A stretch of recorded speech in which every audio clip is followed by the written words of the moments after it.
This is Aaron Levine, LG Insurance Agency, hanging out with my good friend Tara Pimco on another episode of the Who You Work With Matters podcast. I have no clue what we're talking about today, but we're going to talk about everything.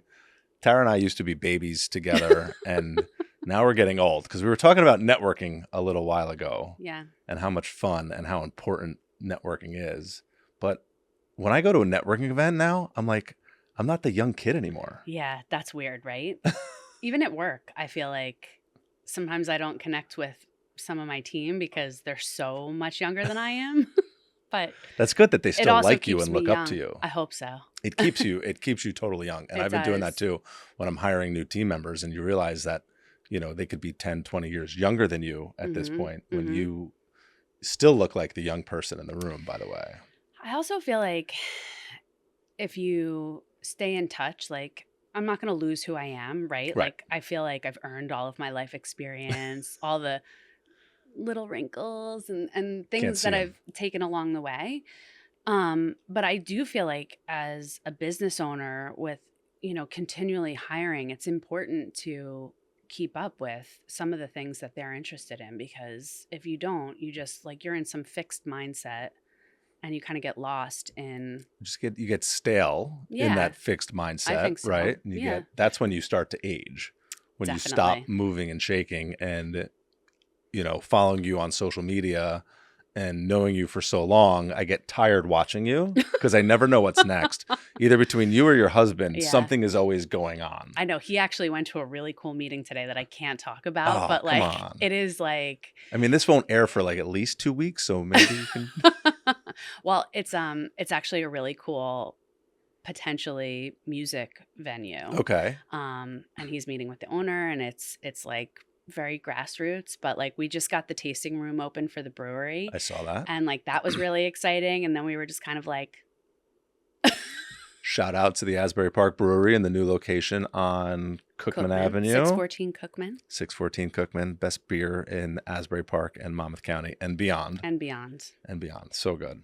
Except I was in Vermont this past weekend. Mm, New Jersey beer does not make it to Vermont. right. No offense, but Vermont does have some of the best craft brews I feel like around. they've been doing it a little bit longer than we have too. So Yeah, we were at an Oktoberfest up at Mount Snow, and some of the beer that they have is just awesome. Besides like the German imports, just the Right. domestic Vermont beers, I think are just some of the best out there. yeah, well, New Jersey liquor license laws are challenging to circumvent. And so even like when breweries were popping up, we had a lawyer on our team at the time, and it helped really navigate some of the craziness and the like loopholes. And you can't serve food unless it's a brew pub, and then you can serve food. And so there's all these different like rules and logistics that we had to really kind of keep in mind. It's tough in that brewery space. I insure a few breweries and distilleries, and unfortunately I've seen some start to close down, right? The revenue is tough. Not that we're here to talk about breweries and distilleries, although there's some really good ones. Yeah.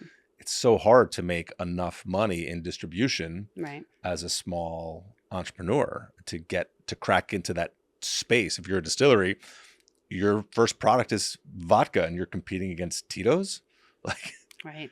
pretty difficult to compete in the It vodka is. space when that's always the first distilled, alcoholic beverage. But that brings up a really good point, and I feel like it's relevant in a lot of businesses. And like I see young girls or even older, women or other, men stylists come into the industry, and they're like, I don't have an Instagram, and this girl's got 27,000 followers, and I've only got 380 followers. And it's like, you just got to keep putting yourself out there, because even though you're doing something similar, there's going to be somebody that connects or something that makes you different or special, and you have to keep on keeping on, because if you stand in comparison of other things that have gone before you, I mean, you're dead in the water, right? So like, I think you have to just keep evolving and keep trying things and keep being yourself. And I mean, keep being yourself, right? that's why I do this show. This is how I create content and maintain relationships and do what we do and help to share the entrepreneur's story and journey, which you have a tremendous story, which we're going to get into next, but it's continuing to evolve and, be able to put the word out there for anybody that might be struggling or needing some creative influence or whatever it is, like I don't Definitely. look at the data from this Yeah. show. It's not important to me. What's important to me is the connection that I create here and the learning that goes on here and beyond, and that we can continue to share it to keep myself relevant. Hmm. I used to talk a lot about insurance on the podcast, and now we talk less about insurance because that was always my MO. I never wanted to talk about insurance. I'm really good and smart, but that's the last thing I want to talk You about. are smart. Oh, thanks. But that's the last thing I want to talk about. I want to talk about business in general and Yeah. people and how to make those connections. And that's how we continue to evolve and my business continues to grow. So, going back to your business, you just moved. You were in Asbury Park for how long? 15 15 years? years. Yeah. And then you just shut down your space on Cookman and moved to Belmar. Yep. I mean, a little slower pace, easy, different So space, we live better in Belmar. landlord, just switching it all up. We live in Belmar. Yeah. So I think when I opened Hot Mess Studio in very early 2009, wow. I hadn't met Mike yet. Right. I was me and my oldest daughter, Sophia, single mom, just out there trying to get something started. And Asbury just seemed so, I don't know, magical in a way, like not in like a fairy tale magical kind of way, but like in the opportunity and You were an possibility. early adopter in Asbury Park, right? Yeah. So you go back 2009, your first space on Cookman, the small space before you moved into the corner, right? I, Yeah. rem- I I was there remember for that 8 space. years. Yeah. Yeah. And that was like, I think my rent was $850 a month It's incredible. when I moved in there, and I had like metal gates to pull down, and I kept hours that were like during daylight Mm-hmm. because at night things got a little sketchy. And if it was late when we were leaving the studio, the police would always come and escort me to my Oh my car. God. And then I would say like that summer it started to change and evolve, and obviously like the sun stays out longer, and so different things started to pop up, other stores and things. But yeah, it was a crazy time, and it was exciting. It was a different place back then, Right. which I think is part of why I chose to leave now, because I grew into this big space. It was amazing. My industry is changing very dramatically for the first time in as long as I've been in it, which is 24 years. And so, again, it's about not kind of like standing and looking at the closed door of the past, but sort of embracing the future. And How is even, your industry changing? Like everybody talks about AI taking over, the mm, world. I mean, is the Flowbee coming back? Am I going to cut my own hair? Like, yes. what the So the heck? Flowbee is, Is there going to be a robot, I actually cutting hair did soon? Is see there like a a thing? robot. There is, isn't Yeah, I there? Oh saw my something. God. That's not it, though. So there's these salon suites that have been popping up. Okay. Sola Salon Suites, JC, and there's like one in Pier Village now, and Haven Studios. Mm-hmm. And there are these like, it's kind of like a co-work. If you can, like, I Yep. don't, people that aren't in the industry, it's like hard to explain what it is, but they're almost like It's a little cooperative salon, space. You have your salon little, cubicles, and you have like, it allows you to have your own salon and sort of dip your toes into the world of salon ownership without having mm-hmm. like a full staff and like the responsibility of payroll and huge overhead and all the things that come with Right. a 6,000 square foot Right. salon in the center of Asbury I mean, Park. listen, if you're creative and you're good at what you do and you have enough clients, Yeah. you don't need to be a part of a bigger salon if you want to be that solopreneur and do your thing. I You mean, know. there's a pro and con list for Sure. sure, right? But it's something that has never been available in our industry. Okay. And so it's very exciting. Okay. And so these young, not even young, all artists are, I feel like I have a great book of clients. I want to try and do this myself.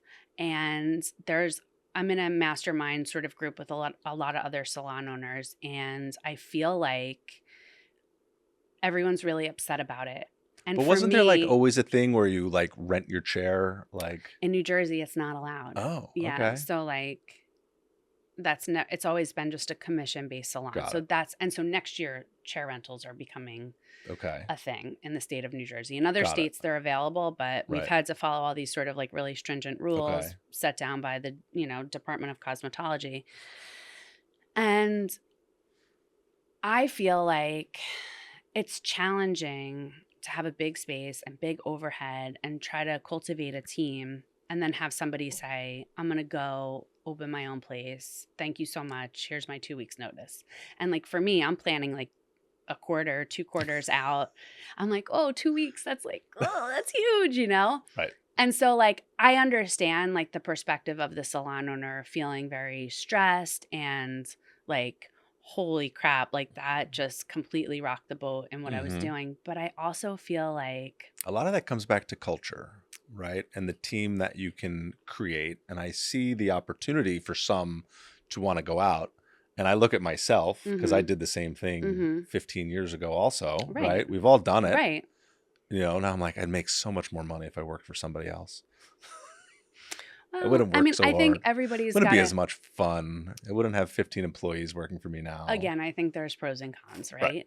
right? But for me, like, I kind of see, like, there's this part of me that's like, feels really proud. Like, Okay. almost like if I look at my salon, like my staff as my family, it's like Right. my hot mess family.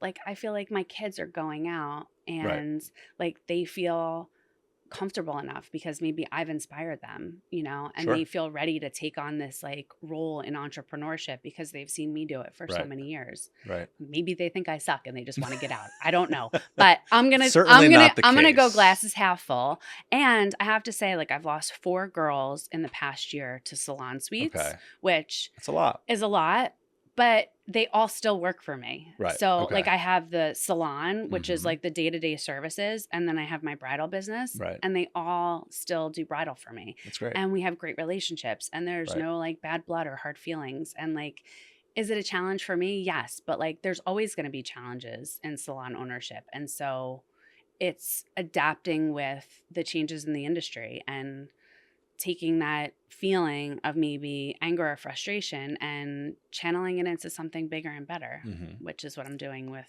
my Long Branch salon. So what's going on with the Long Branch salon? So, I've been trying to figure out, it's kind of like the little engine that could. I was in Pier Village and then COVID happened and then we reopened and we got some momentum. And then I was supposed to open a big salon there, but Mhm. I felt like the demographic had kind of changed and parking had become even more challenging there For sure. than in Asbury. So I was like, all right, well, is opening, $100,000 salon, like build out everything, gonna work? And I kind of felt like I wasn't sure. Right. And I feel like if I'm going to invest that kind of money into building something out, like all the pieces have to be right. And I need to Mhm. feel really sure about it. Because if there's any sort of like hesitation other than like, oh, is this going to work? Too old for that now. Yeah. You can take calculated Way risks too instead of old. just jumping in Way and too old for that figuring it now. out because you've done that too. Now I'm running the numbers. I'm not just like, let's jump and see if there's water. Let's see if it all makes sense. So it's funny. So your Brighton Avenue salon is where my original office was. It is. 15 years ago, right? 135 Brighton Avenue. And my building that I was in for 9 years. All right. I remember when I got kicked out because my lease was long terminated and then I had to move. And, I tried to buy the building because I had $0 to even think You were about like, can you buying hold the the building. note? I'm like, yeah, well, I'll buy this building. And then like the floors were all crooked and everything was a mess. The bathrooms barely worked, but Mhm. it was a great building. It And I was was a there hot for so mess. long. It was a hot mess. And now there's this beautiful, mixed use Contemporary, building with 24 apartments and 5 retail spaces. Like it's, West End has evolved so much. And now It's like there's this. another construction project that's going to be started next to Trauma and TAC. They're going to start building that building. So we'll see what that looks like. But there's so much going on in there. Now that I'm like not working in West End anymore, Yeah. I don't pay attention to it. But I'm like, I drive by every once in a while. I'm like, I remember when. Yeah. And I feel like that first block, that always sort of had something going on, sort of like fell off a little bit. And now Right. there's like a bunch of new businesses there. And so like if you come in from like Ocean Ave and you drive through, because I'm on this Mm-hmm. second block, you know where it is. Uh, I know where it is. you know where it is. It just like it feels like vibrant and alive, Right. and like not just in the summer, Right. which is Not just in the why summer. I chose that. Also where TAC Right. was the first salon I ever worked in. Oh my God, so funny. Yeah. Okay. So that was years ago. It was Robert Victoria Hair Studio. Mm-hmm. And then it was the Yellow Strawberry. And I worked Okay. in both of those. And then it was Brush when I Jay remember when it DeSantis was owned it. Brush, Yeah. right? Yeah. Because that's probably when I moved into West Yeah. End was when it was Brush. Yeah. And I You know, think the first time I came to see you for insurance was in that office. it was in that office Yeah. because we insured your first location in Asbury Park. And I Hmm. think you were paying probably like $600 for insurance A year. on top of Yeah. your $800 a month rent. Right. Now the insurance bill is, how much? What? I What are we know. doing? I was actually going to call you. Like, what the heck is this? What's going on here? Yeah. Why? I'm like, yeah, Hmm. you're in Belmar now and nobody likes to insure by the coast and Mm, all the things, all the things. Well, my all house the, is even closer to the coast, all so the, all you the, also do my flood all the insurance, things. right? So you know. Yes, I'm so numb to all of it right now, and everybody's like, "Why are my prices going up?" I'm like, "Did you watch the news? Do Mm, you see what's happening to Florida right now? yeah, Hopefully when this airs, everything with Milton would have died down and been clear. But who the hell yeah, knows? But watching this storm come through as a second major hurricane in like a 3-week period of I know. time is that's why your insurance premiums are going up It's across the scary. board. Yeah. It's wild. And seeing a lot of the people that I know who operate businesses down there or live there, and just watching other insurance agents and how things are going. Hmm. Someone's like, people are trying to buy flood insurance right now. Yeah. Like, not possible. So how do you navigate those changes? Like, how are you handling like your clients and their feelings and expectations? That's a great question. And it's really just being open and honest and Hmm. picking up the phone. My philosophy from day one was answer the phone Hmm. and tell the truth and get on with it. Right. And, so sometimes I'm a little bit brash when I'm speaking to somebody of like, your rate is your rate. And sometimes we're saying, take it or leave it. Other times we're shopping it, but we have fewer and fewer insurance companies in the state of New Jersey right now. Hmm. Nationally, we're losing insurance companies on, to write business. I know one carrier decided to stop writing homeowners insurance nationwide. They're like, we're done. We're out of the homeowners insurance game. We're done. I have to say, like, I love when like anything I ever need, right? And Right. I've like tried a million different things, event planning and different I mean, we need a whole nother podcast just to talk about all the weird shit that I've done in my career. But I love like when I call your office, like if I can't get to you, Josh is always there Mm-hmm. to like, Josh, I need a COI. Okay, I'll get it right out tomorrow, or I'll get it right to, and then it's like Now it's an hour, he sends an it to hour Martin. later. Martin actually gets it done, and But I just feel like I've always had like white glove service Right. with you Thank you. and all of your employees. And that's really important to me because there's a lot of other touch points in business where, it just gets frustrating where you're like, representative. But it's like, I've got you. We've all been there. Like Yeah. it's, and that's why I'm always a text away. Good and bad, right? Mhm. Like goes both ways. Mm-hmm. Like we were away and somebody's texting me and I have to take a call on a Sunday. I take a call on a Sunday. Yep. Sometimes I'll put the phone away because I want that more quality, uninterrupted time with, my kids and my people and my wife. And I will, put it aside, but I'll take the call on a Sunday. I feel I'm like still hungry enough that I Yeah. want to do the right thing and still want to continue to grow and evolve. And that's why I'm still doing what I'm doing. I kind of don't know how to get out of that mindset too. And like, What else would you do? I don't know, but I feel like I have staff that's like, well, I have boundaries. I'm only going to work these hours. Thumbs up. Good. Have at it. And I can respect that, right? And that's Sure. part of like evolving with what That's why you do what you do. they And- feel. It's hard to explain like, well, how do I get more successful? And I'm like, well, I can only speak from experience. And like for me, it was coming in early, staying late, Mhm. saying yes, like just anything and everything. Right. I've never really had boundaries. Now, I'm very like, Sorry, Mike. he doesn't either, He does not. you That's know? true. Like he's like, well, I'm gonna try this luxury hot tub line. We bought a warehouse, we built a showroom. Now we have these luxury hot tubs so that he can sell the chemicals that go along with it, because you have to sell the hot tubs to get the minerals anyway. But Got now it. it's like, well, I might have to work in the showroom on Sundays until it really takes off. And I'm like, that's fine. I'm like, Right. I'll bring some lunch over and we'll hang out and we'll get a big TV and we'll watch football in the showroom. There you Like, go. but that's what we do, right? Like we just support each other Right. in that whole You get it thing. done. But it's hard to communicate that that's what gave me success Right. at a different time to Right. other people And that that's what don't keeps really you get motivated, that. right? You stay motivated. You keep looking to evolve yourself and keep moving. I mean, you even started a chamber of commerce Oh my God, because, yes, I did. you know, we needed another, Because there wasn't, I chamber of know. commerce, another business association.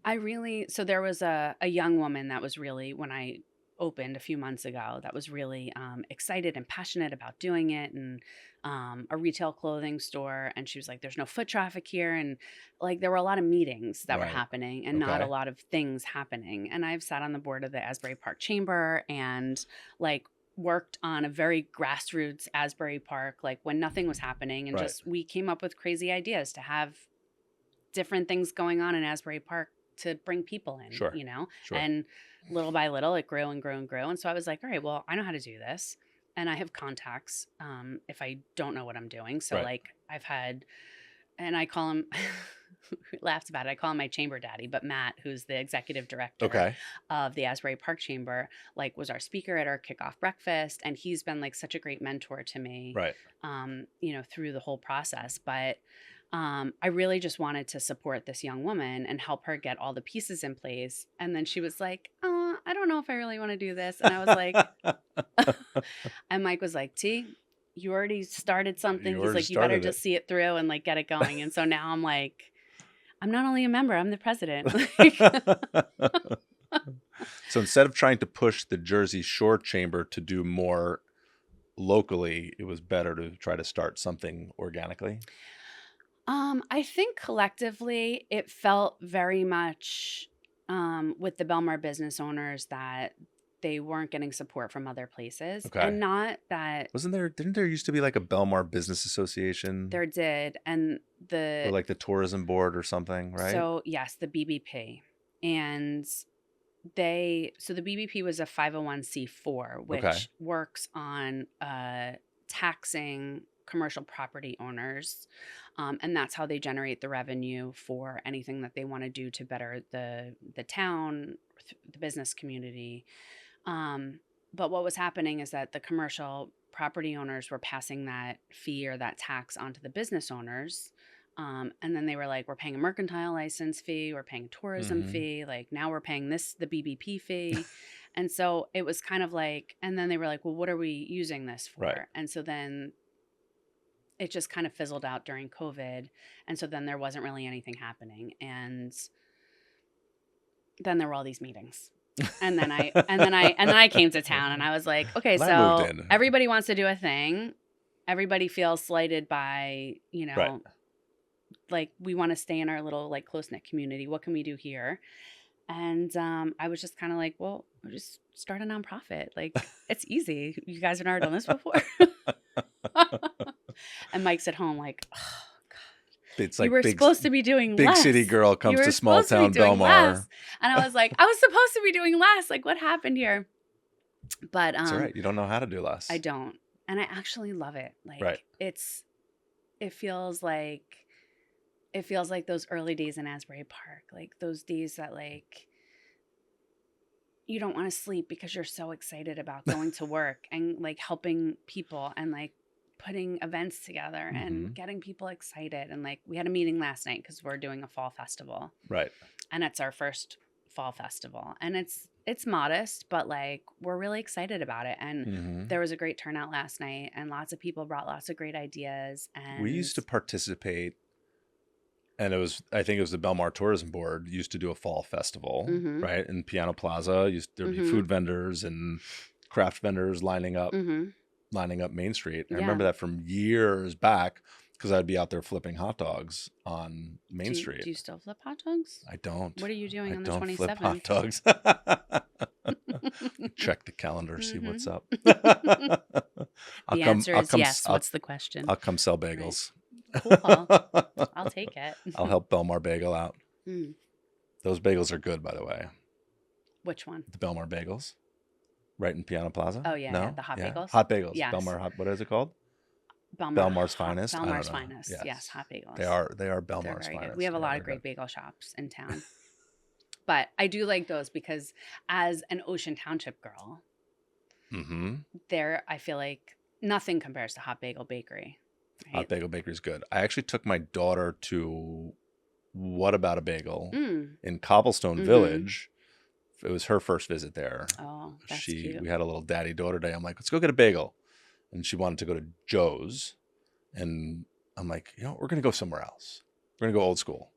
We kicked it old school, and it was great. She liked it. That was always good. Sophia's, because they make sandwiches. Yes. So Hot Bagel does not make sandwiches. Right. But I feel like Belmar's Finest Bagels are a close second. Close second. Yes. All right, so we went on 14 different tangents when we were talking about West End, and you were going to tell me what was going on with the salon in West End. So let's get that story out.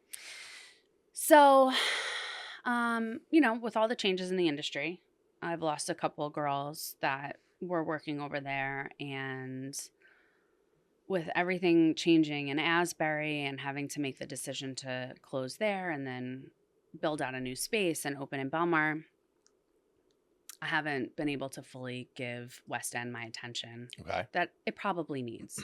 And I think that's sidebar. I think that's an important thing, right? Like if something's going wrong in your business, like you can sit and blame everybody else for what's going on.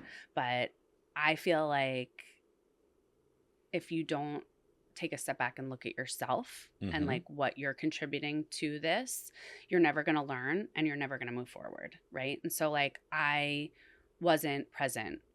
I'm not as present as I need to be just because there's so many other things going on. And so I have to kind of prioritize like where I need to be in my business. And the numbers are good, but they're not great. And it doesn't justify keeping, investing in it, recruiting, trying to train people. Right. Why don't you go work over there? I don't want to work over there. So I've been having this idea for quite some time and couldn't quite figure out how to put all the pieces together. But I wanted to go more towards a membership-based salon. And we're starting to see, I feel like it's a very successful business model. I mean, look at Apple, right? Like any Apple Music subscription, like anybody that's doing like a membership or a subscription, for sure. Amazon, very successful companies. Right. And so how can we implement a membership into the salon? But, my established senior artists don't want to do it because they're not going to make as much money. And to put younger artists in there, I would need to be there all the time to sort of mentor them and train them. And then it's like, well, if I'm not there and I have a manager and they're not as effective as they need to be, which can happen, then we're going to get bad reviews. And the 15 years that I've invested into my brand and my staff and weddings. And, I think we have like a 4.8 rating on Google, which like I'm very proud of, we have a lot of great reviews, a lot of 5-star reviews, mostly 5-star reviews. So I struggle with changing the format over there and keeping it hot mess. Okay. And potentially damaging my brand. And so I'm like, okay, well, I still think this is a great idea. I want to recruit new talent. And now with all the changes with the salon suites coming about, how can we sort of circumvent that pain point financially within the salon? Right. And so I came up with this idea so it's going to be called the Cabana Salon. And it's very, it's very like vintage Palm Beach. The flamingo is going to be our mascot, like join the flock, be a flock star. We're going to have a flamingo. Maybe we'll have a Mrs. Roper costume party. um, and what I want to do, I have a manager that I'm bringing in there internally that works part-time there and part-time in Belmar. And she's going to be full-time in Long Branch, and she's wonderful. And she's kind of come up with me through beauty school Love and it. apprentice, and now she's on the floor. And I've been watching her for like the last year, just like the way she speaks to clients and the way she educates and how she sells, products is very in an educational way, as opposed to like, you need this, take this home, and I feel like her numbers are growing and her sales are growing, and she's like ready to move into this new Okay. role. And That's so so I exciting. offered her the position, and she was also part-time nannying, which I know she didn't really want to do, but like you have to hustle. Like I Right. bartended and cocktail waitress for Sure. years until I had enough clientele to, be stable. So I offered her the position and she took it. So she's That's going to come awesome. on as our full-time manager. And what we're going to do is we're going to recruit young stylists out of beauty school and train them and let them be on the floor sort of very early in their career, where they might, in a salon like Hot Mess, have to be assisting, being educated, apprenticing. And so this will give them basic education and basic skill set to Right. be able to see clients in a lower price point fashion, get the training, hands-on training that they need. There's going to be a lot of Instagrammable spaces. But what we're also doing is we're creating these memberships for men and women to come in and get a quick blowout after a yoga class or a Pilates Right. class, single process color. And there's not a whole lot of like money exchange. It's already been paid for with their monthly subscription. And they can come in and just get like an easy That's service, so online great. booking. They can like, oh, I'm leaving my yoga class, but like I don't feel like going home and washing my hair. I'm just gonna boop, boop, boop. There's a, Right. 9:30 available. I'm gonna run into Hot Mess and get that done. And if at the end of like when the stylists get to a point where they've like plateaued and they can't grow anymore within the Right. cabana, they have an opportunity to level up and come to Hot Mess, or they have a mentor that will help them get to either a salon suite or salon ownership. Right. And so it gives me time to continually recruit artists, young artists, and grow them and watch them grow and see, what they're going to evolve into. And it also gives me time before they're like, I'm giving you my 2 weeks notice. Well, if you can continue to recruit and keep that door moving, Yeah. and it seems like you're creating a program and a system that's going to be super user friendly for the consumer, for the client. Like, that's the formula. So right? the other How key, can we make it easy and comfortable yeah. to do it, right? Like, So in the state of New Jersey, you have to work in a salon for 3 years before Right. you can own a salon or open your own salon suite, which is essentially one and the same. same. So that's where another pain point comes for owners, is that they're investing these 3 years into Right. artists. They're training them, they're paying for education, they're, building their clientele from their own clients, and then they're like, bye. So, So there's a way, so and there's you're working on it. I want to find the way, because Right. I feel like there shouldn't be negativity in our industry. And I remember being a young, wide-eyed, scissor-wielding entrepreneur and wanting to go out Right. and try something different. Like I just had a different idea of how I wanted to do things. And that should be celebrated and not squashed, because that's how like we're just going to continue to grow and evolve in this industry. Right. Love it. Your ideas keep flowing, and you keep evolving yourself, and you keep moving forward and trying so many different things as you All the as you hats. keep going. All the things. I can't Mhm. even keep track of what we talked about in this How conversation. long have And we I'm been like, here? I think they're knocking on the door to get us the hell out of here because we've been talking long enough. So I'm going to cut it there. This was awesome. We can definitely pick it up again over cocktails. It would be great. And it's always great to see you. So thanks for joining me. Thank you for having me. You got I really it. appreciate I'll it. see you.